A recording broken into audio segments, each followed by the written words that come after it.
जय Hind my fellow Indians and namaskar to everyone watching this video. दर्शकों, पिछले वीडियो में मैंने आप लोगों से एक सवाल पूछा था जो कि कुछ इस प्रकार है। अब आपको यह तय करना है कि इस दुर्घटना में क्या क्या गलतियां हैं और उन गलतियों के लिए क्या क्या या कौन कौन कितना कितना जिम्मेदार है। जिन दर्शकों ने उस सवाल का जवाब कमेंट सेक्शन में दिया है, मैं उन सभी का धन्यवाद करना चाहता हूं। और मैं समझता हूं कि एक बेगुनाह परिवार के साथ ये जो हादसा हुआ है उसका उन पर कुछ तो फर्क पड़ता है और वो कुछ ना कुछ तो करना चाहते हैं। मेरा जवाब जानने से पहले क्या हम ये मान सकते हैं कि इस दुर्घटना में गलती और जिम्मेदारी ये दोनों अलग अलग चीजें हो सकती हैं? अगर इस दुर्घटना को भारत में होने वाली एकमात्र सड़क दुर्घटना मान लिया जाए और इसको आइसोलेटेड तरीके से देखा जाए तो फिर गलतियों की लिस्ट बनाना बड़ा ही आसान होगा। लेकिन दर्शकों, यह भारत में होने वाली एकमात्र सड़क दुर्घटना नहीं है। जितना कि हमें सीसीटीवी फुटेज में नजर आ रहा है, मामला सिर्फ उतना ही नहीं है। It's just a tip of the iceberg.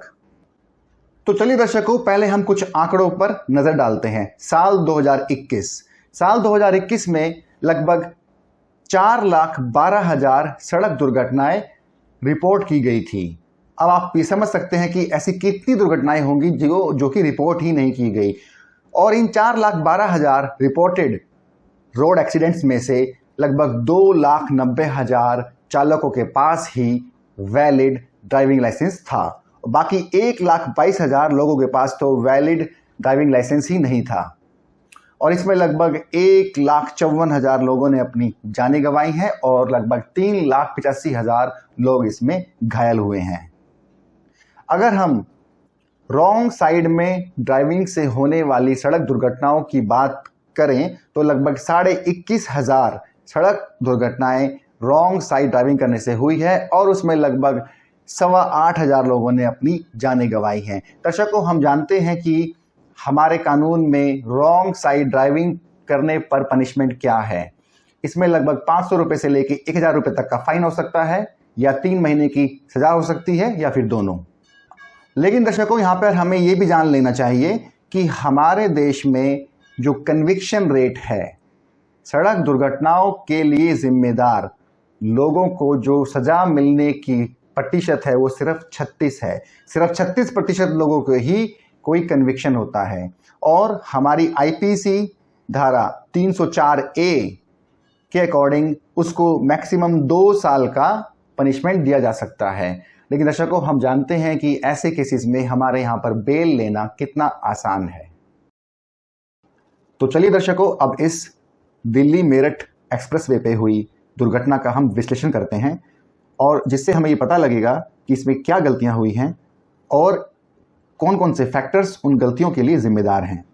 ये गलतियां भविष्य में ना हो, उसके लिए हमें जिन फैक्टर्स पर काम करना पड़ेगा वही फैक्टर्स इसके लिए जिम्मेदार होंगे। तो यह जो दुर्घटना है, इसमें एक स्कूल बस और एक एसयूवी कार की आपस में हेड ऑन टक्कर हुई है। स्कूल बस रॉन्ग साइड से आ रही थी और जो एसयूवी कार है वह अपनी सही साइड से जा रहा था। तो पहली गलती तो स्कूल बस ड्राइवर की है जो कि रॉन्ग साइड पर आ रहा था, और साथ ही साथ उसकी दूसरी गलती ये भी है कि वो रॉन्ग डायरेक्शन में आने के साथ साथ गलत लेन में भी चल रहा था। वह लेन जो सबसे हाईएस्ट स्पीड गाड़ियों के लिए होती है या ओवरटेक करने के लिए इस्तेमाल की जाती है, वो उस लेन में आ रहा था। अगर वह एक गलती कर चुका था उस हाईवे पे रॉन्ग डायरेक्शन में एंटर करने की, उसके बाद भी अगर वह दूसरी गलती हाईएस्ट स्पीड लेन में चलने की ना करता और स्लो स्पीड आखिरी लेन में चलता तो शायद इतना भयानक हादसा नहीं होता। तो इसमें हम ये देख सकते हैं कि सारी की सारी गलती स्कूल बस ड्राइवर की है। लेकिन अब सवाल ये उठता है कि उसने ये गलती क्यों की, या उसके अंदर ये गलती करने की हिम्मत कहाँ से आई। तो दर्शकों, इसमें बहुत सारे फैक्टर्स इसके पीछे काम कर रहे थे। नंबर 1, हमारे यहाँ पर जो लाइसेंस बनाने की प्रक्रिया है, और मतलब एक चालक को लाइसेंस प्राप्त करने की जो प्रक्रिया है उसकी, अगर हम उसको देखें तो आप सब लोग अच्छी तरीके से जानते हैं कि हमारे यहाँ पर क्या टेस्ट होते हैं और कैसे टेस्ट होते हैं। यहीं पर मैं एक उदाहरण देना चाहता हूँ कुछ ऐसे देशों के जहाँ पर कि ये लाइसेंस बनाने की जो प्रक्रिया है ये बड़ी अच्छी तरीके से की जाती है। जैसे कि अगर आप देखें जापान और फिनलैंड, यहाँ पर एक व्यक्ति को लाइसेंस लेने के लिए थ्योरी, प्रैक्टिकल, एप्टीट्यूड ये टेस्ट देने पड़ते हैं। साथ ही साथ उसको 7 घंटे की फर्स्ट एड की ट्रेनिंग भी लेनी पड़ती है और उसका टेस्ट भी देना पड़ता है, और इसके अलावा उसको 18 घंटे के प्रैक्टिकल लेसन्स लेने पड़ते हैं, जिसमें कि उसके टेस्ट भी शामिल होते हैं, जिसमें उसका रात में ड्राइविंग करने का टेस्ट, एस कर्व पे रिवर्स गाड़ी चलाने का टेस्ट, फिजिकल फिटनेस का टेस्ट, देखने और सुनने का, ये सब टेस्ट उसके होते हैं, तब कहीं जाकर उसको लाइसेंस मिलता है। लेकिन हमारे यहाँ पर जो होता है वो आप अच्छी तरीके से जानते हैं, हमारे यहाँ पर कुछ लोगों को लाइसेंस सिर्फ वहाँ जाकर फ़ोटो खिंचवाने पर भी मिल जाता है, क्योंकि बीच में कुछ दलाल या कमीशन एजेंट्स होते हैं जो आपका सारा काम आपकी फ़ाइल कंप्लीट करवा देते हैं और आपको सिर्फ फ़ोटो खिंचवाने के लिए वहाँ पर बुलाते हैं। और हम जानते हैं कि जब हम एक लाइसेंस को लेने जाते हैं या बनवाने जाते हैं तो हमें क्या सिखाया जाता है। अगर मैं कोई छोटे छोटे दो सवाल भी यहाँ पर रखूँ तो जितने लोग लाइसेंस होल्डर्स हैं वो शायद उनके आंसर ठीक से नहीं दे पाएंगे। पहला सवाल, हमारी जो ये ट्रैफिक लाइट्स हैं ये कैसे काम करती हैं। इसमें एक ग्रीन, एक येलो और एक रेड लाइट होती है। ग्रीन लाइट का मतलब सब जानते हैं कि अगर आपके सामने ग्रीन लाइट है तो आप वहाँ से जा सकते हैं, और रेड लाइट का मतलब भी सब जानते हैं कि अगर आपके सामने रेड लाइट है तो आपको नहीं जाना है। लेकिन येलो लाइट का क्या मतलब है? बहुत सारे लोग जो कि वैलिड लाइसेंस होल्डर हैं इस सवाल का जवाब सही से नहीं दे पाएंगे। दर्शकों, येलो लाइन का मतलब होता है कि आपको सावधान होना है। सिर्फ इतना ही नहीं, येलो लाइट 5 सेकंड के लिए होती है और वो बताती है कि 5 सेकंड बाद रेड लाइट होने वाली है। और इसका ये मतलब भी होता है कि अगर आप ग्रीन लाइट में पीछे से आ रहे थे और अगर आपने ज़ेब्रा क्रॉसिंग को क्रॉस कर लिया है या आप ज़ेब्रा क्रॉसिंग के ऊपर तक आ चुके हैं तो अगले 5 सेकंड आपको मिले हैं, आप वहाँ से जा सकते हैं।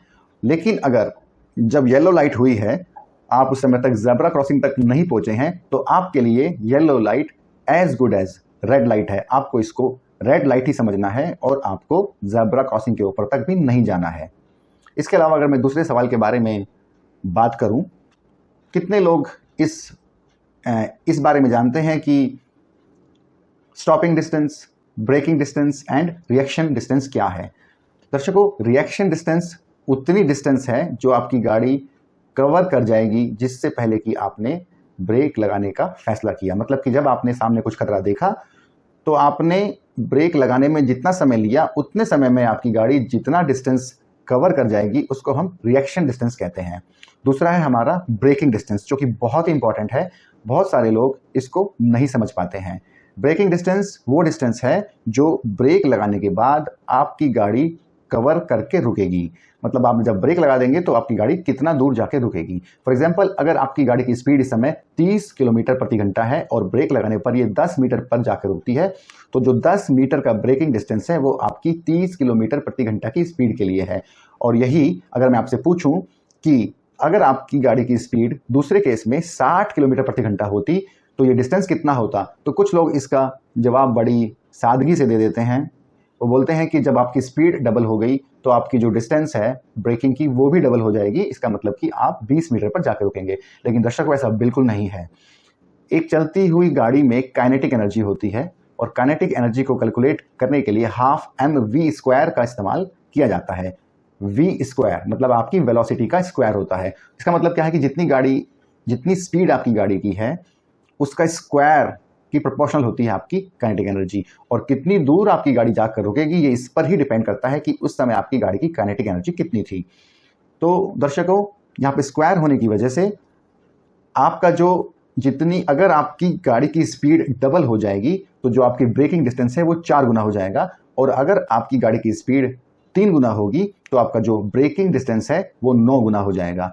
तो हमारे उस एग्जाम्पल में जिसमें 30 किलोमीटर प्रति घंटा की गाड़ी 10 मीटर दूर जाकर रुक रही थी, अगर उसकी स्पीड अब 60 किलोमीटर प्रति घंटा की हुई तो वह गाड़ी 40 मीटर दूर जाकर रुकेगी, और अगर उसकी गाड़ी की स्पीड 90 किलोमीटर प्रति घंटा हुई जो कि 30 किलोमीटर प्रति घंटा से 3 गुना है, तो आपकी गाड़ी जो है 9 गुना दूर मतलब 90 मीटर पे जाके रुकेगी।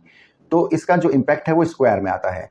ये सब हमें लाइसेंस बनवाते समय नहीं सिखाया जाता। इसके अलावा बहुत सारे रोड साइंस हैं, लेन्स हैं, उसके बारे में हमें ढंग से नहीं बताया जाता, लेकिन हमें लाइसेंस मिल जाता है। तो ये एक बहुत बड़ा फैक्टर है लोगों की गलतियां करने का। आपने देखा होगा कि जब आप हाईवे पर या किसी भी आप रोड पर या एक्सप्रेसवे पर आप चलते हैं तो बहुत से लोग हाई स्पीड लेन में स्लो स्पीड से चलते रहते हैं। आप उन्हें कितना भी हॉर्न दें वो आगे से नहीं हटेंगे, वो चाहेंगे कि आप उनके लेफ्ट से ओवरटेक कर जाएं। जबकि हमारे जो ट्रैफिक के रूल्स हैं वो ये कहते हैं कि आपको हमेशा आगे वाली गाड़ी के राइट से ओवरटेक करना है।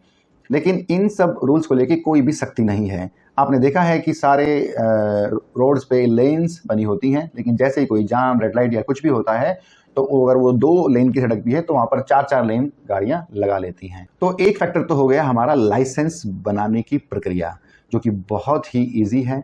आपको बिना कुछ सीखे, बिना कुछ अच्छा सा टेस्ट दिए लाइसेंस मिल जाता है। अब दूसरे फैक्टर के बारे में हम बात करते हैं कि कोई भी हमारा जो ट्रैफिक का नियम है वो तोड़ने पर हमें क्या पनिशमेंट मिलता है। तो इसमें हम देखें, जैसा कि मैंने पहले बताया कि कन्विक्शन रेट ही 36% है। इसके अलावा जो पनिशमेंट देने के लिए धाराएं हैं उसमें भी अगर किसी चालक की लापरवाही साबित हो जाती है तब धारा 304A के तहत उसको मैक्सिमम 2 साल का पनिशमेंट मिल सकता है। बट हम जानते हैं कि ऐसे केसेस में जमानत बड़ी आसानी से मिल जाती है। तो हमारे वीक कानून होना भी एक बहुत बड़ा फैक्टर है, जिसकी वजह से लोगों में कोई डर नहीं है और वो सोचते हैं कि अगर कुछ हो भी गया तो क्या बड़ा नुकसान हो जाएगा मेरा, आखिरकार मैं बच ही जाऊंगा। अब इस केस में भी अगर हम देखें तो 6 लोगों की जान लेने के बाद भी उस आदमी को ये पता है कि मेरा कुछ बहुत बड़ा नुकसान नहीं होगा और मैं साल 2 साल में बाहर आ ही जाऊंगा। दर्शकों, एक एक्सीडेंट करने के बाद अगर किसी चालक को हम पनिशमेंट देते हैं तो उसका बहुत बड़ा फायदा नहीं है। एक ट्रैफिक का नियम तोड़ने पर ही पनिशमेंट देना बनता है, क्योंकि जब वो स्कूल बस ड्राइवर रॉन्ग लेन में एंटर हुआ था, मर्डर तो उसने तभी कर दिया था, बस सिर्फ यह तय होना बाकी था कि किसका, जो कि 8-9 किलोमीटर उस बस के आने के बाद हमारे सामने आया और कुछ लोगों का वहां पर एक्सीडेंट हो गया। हमारे कानून में ड्राइविंग लाइसेंस को सस्पेंड करने का भी ऑप्शन है, लेकिन आप जानते हैं कि कितने लाइसेंस सस्पेंड होते हैं? ये बिल्कुल ना के बराबर है। इसलिए लोगों में कोई डर नहीं है। अगर आपको पता हो कि एक गलती करने पर आपको एक पनिशमेंट मिलेगा, दूसरी गलती करने पर और ज़्यादा पनिशमेंट मिलेगा और हो सकता है कि तीसरी गलती करने पर आपका ड्राइविंग लाइसेंस सस्पेंड नहीं, कैंसिल ही हो जाए, आप पूरी ज़िंदगी गाड़ी चलाने के लिए लायक ना बचें, तो आप ऐसी गलतियां कभी नहीं करेंगे। और ये लाइसेंस सस्पेंड करने के जो फैक्टर्स हमारे कानून में लिखे हुए हैं, उन ऐसी चीज़ें लोग अक्सर आराम से करते रहते हैं और उनके खिलाफ कोई एक्शन भी नहीं होता। अब हम अगले फैक्टर पर आते हैं, ट्रैफिक पुलिस। आपने कई बार देखा होगा कि कुछ ट्रैफिक पुलिस वाले किसी चालक के कोई ट्रैफिक का कानून तोड़ने पर चालान काटने के बदले उससे कुछ रिश्वत लेके उसको छोड़ देते हैं, क्योंकि वो रिश्वत का जो अमाउंट होता है वो उस चालान के अमाउंट से काफ़ी कम होता है। तो इसलिए जो चालक है वो भी उसमें खुश हो जाता है और कम पैसे देकर और अपना रिकॉर्ड भी वो क्लीन रख के वहाँ से निकल जाता है। तो अगर हमें ये डर ही नहीं है कि अगर हम कोई ट्रैफिक नियम को तोड़ेंगे तो हमें पनिशमेंट मिलेगा और हमारे रिकॉर्ड, हमारे लाइसेंस पर भी वो अंकित हो जाएगा, तो फिर हमारे लिए ये नियम तोड़ना बहुत मुश्किल नहीं है। ट्रैफिक जैम होना भी ट्रैफिक नियम तोड़ने का एक बहुत बड़ा कारण है और ट्रैफिक जैम में बहुत सारे फैक्टर्स हैं। उसमें से कुछ ऐसे फैक्टर्स भी हैं जो मैंडेटरी नहीं है, जो कंपलसरी नहीं है, फिर भी वो कुछ लोगों की और हमारे सिस्टम की और हमारी जो निगरानी कर रहे हैं ट्रैफिक पुलिस, उनकी लापरवाही से होते हैं। लेन ड्राइविंग लोग नहीं जानते, लोग कहीं पर भी चलते हैं, उल्टी डायरेक्शन में भी आते हैं और कौन सा व्हीकल है, उसको कौन सी लेन में चलना है, ऐसा कुछ भी नहीं लोग सोचते। और कोई भी ट्रैफिक, किसी भी प्रकार का व्हीकल किसी भी लेन में चलता है और कोई भी अपनी लेन को जब मर्जी, जैसे मर्जी बदल सकता है। जो ये राउंड अबाउट होते हैं, जो मतलब गोल चक्कर होते हैं, उसके नियम के बारे में भी लोग नहीं जानते और बस ऐसे ही उसमें घुसते जाते हैं और धीरे धीरे वहाँ पर भी जाम लग जाता है। इन जाम से बचने के चक्कर में बहुत बार लोग गलत साइड से निकालने की कोशिश करते हैं और ऐसे में ही हमारे यहाँ पर काफ़ी एक्सीडेंट्स होते हैं। तो दर्शकों, जैसा कि हमने देखा, बहुत सारे फैक्टर हैं, चाहे वो लाइसेंस लेने की प्रक्रिया हो, हमारा जुडिशरी सिस्टम हो, हमारे सड़कों पर होने वाले ट्रैफिक जैम हो और जो पनिशमेंट है वो बहुत कम है, एक ये भी बहुत बड़ा फैक्टर है। इन सब फैक्टर को अगर हम इन सब पर हम काम कर पाए तो ही हम ऐसे दुर्घटनाओं को होने से रोक सकते हैं। तो यहाँ पर मैं यही कहूँगा कि जो इस एक्सीडेंट में अगर मैं पर्टिकुलर कहूँ तो अगर हम गलती को देखें तो वो स्कूल बस ड्राइवर की है, और अगर हम जिम्मेदारी की बात करें तो 99% जिम्मेदार हमारा सिस्टम है, और उस सिस्टम में ये सब आते हैं जो मैंने आपको बताए, और 1% जिम्मेदारी मैं उस एसयूवी कार के ड्राइवर को भी देना चाहूँगा, क्योंकि जब अपने देश की इस सिचुएशन को वो जानता था और जब वो अपने पूरे परिवार को लेकर जा रहा था तो उसकी भी जिम्मेदारी बनती थी, उसको पता था कि यहाँ पर खतरा है। और जैसा कि हमने उस वीडियो में देखा है, उसको शायद बहुत देर बाद ही यह समझ में आया, या उसको दिखाई बहुत देर बाद दिया कि सामने से आ रही बस अपनी ओर आ रही है। उसकी वो उम्मीद नहीं कर रहा था, जबकि जैसा कि मैंने एक्सप्लेन करा, ऐसी उम्मीद हमें कभी भी इतना निश्चिंत नहीं होना चाहिए, और हमें इस बात का डर होना चाहिए कि कभी भी कोई भी ट्रैफिक के नियमों को तार करके गलत तरीके से आपके सामने आ सकता है और आपके साथ होने वाली दुर्घटना का कारण बन सकता है। अगर आपको पता है कि एक रास्ते पर खतरा है तो आप जिम्मेदारी आपकी भी बनती है कि आप अपनी कुछ सुरक्षा का खुद ध्यान रखें, और अगर आपके साथ में आपके पूरी फैमिली है तो आपकी जिम्मेदारी और ज़्यादा हो जाती है। दर्शकों, यही मेरा जवाब है। गलती जो है वो सारी की सारी 100% बस ड्राइवर की है। जिम्मेदारी जो है वो 99% हमारे प्रशासन की है, हमारे सारे सिस्टम की है, और 1% उस एसयूवी ड्राइवर की है। गलती करने वाले को जिम्मेदारी देना कोई समझदारी नहीं है, इसलिए मैं बस ड्राइवर को कोई जिम्मेदारी में हिस्सा नहीं दे रहा हूँ। उसकी तो सिर्फ गलती है, बट उस गलती के पीछे जो जिम्मेदारी है वो अलग है, वो भी मैंने आपको बता दी है। यही मेरा आंसर है। अगर मेरा आंसर आपको ठीक लगा या फिर आपको ये वीडियो पसंद आया तो आप इस वीडियो को लाइक कर सकते हैं। इस वीडियो में इतना ही। जय हिंद।